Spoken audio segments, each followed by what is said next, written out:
Kaya maraming salamat Pasig City sa pagbibigay daan nyo sa health and wellness sa mga tao. Kahit na maliit na kalsada lang to, okay pa din yan, makapag-bike tsaka makapag-jogging. Kaya maraming salamat at kudos Pasig City Government.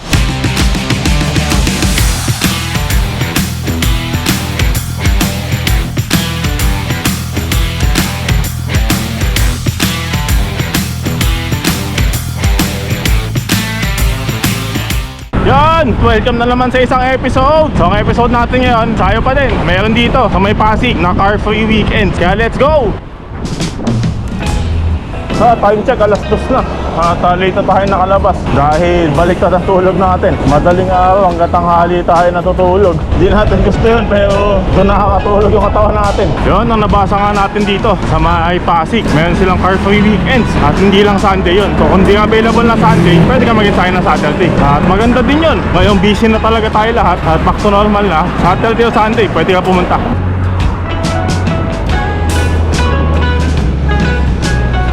Medyo masarap na mag-bike. At ngayon January, kahit tanghali malamig, tapos medyo makulimlim pero hindi na ulan. Kahit anong oras siguro pwede ka na mag-ensayo. Pero ingat lang dahil dami ng motorista sa kalsada. Masikip at madami makulit. Approaching Ortigas na tayo. Dito tayo sa ilalim. Diyan tayo kakaliwa. Di tayo kakakita sa taas. At dahil ahon na, delikado pa. Approaching Ortigas at Pasig City. Mga nadayo natin na may car free. Mga ati, Marikina. At ngayon etong Pasig. Yun, dito na tayo kakanan. Papuntang Emerald Avenue. Yun, kung makikita nyo, nakasarado tong Emerald Avenue. So bawal sasakyan dyan. Ang alam natin, Sabado Linggo yan, 6 AM to 6 PM. Kaya check out natin. Yun, at dito na tayo. Pero mukhang medyo maiksi lang.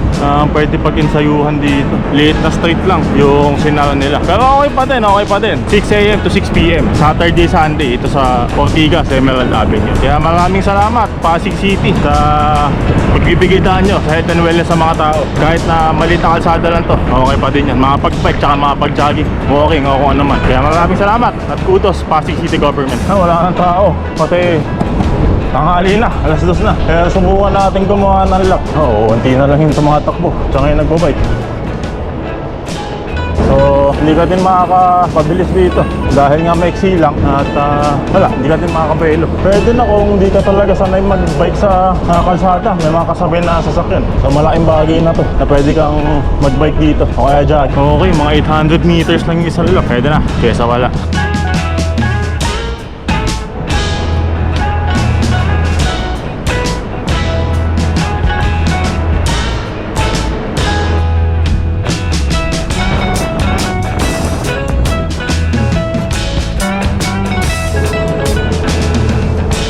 Yun, sa mga di nakakaalam, madaming pinapasarang kalsada tong Pasig pag weekend. At share natin, lalabas natin sa screen yung mga kalsada na yun.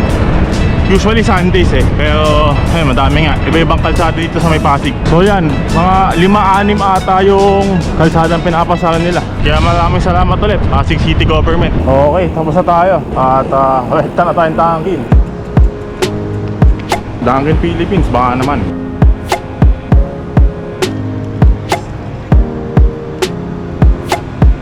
Okay, shoutout kay Christina Marie Copino. At isa din natin masugid na taga-subaybay sa may channel natin. Sana matupad lahat ng pangarap mo. Ingat palagi. Maraming salamat sa patuloy na pagsuporta. Yun, tapos na tayo dito sa Ortigas. At paulan na. At sana hindi tayo abutan. Time check, 3:33. 20 kilometers na napadyak. Yun, inabot pa nga tayo ng ulan. Malas, pero mukhang saglit lang naman. Dadaan lang. Kaya kung mapapansin nyo, hindi pa tayo masyado nag-long ride o multi-day ride. Dahil yun nga, mabigat tayo. At ayaw nating umiyak.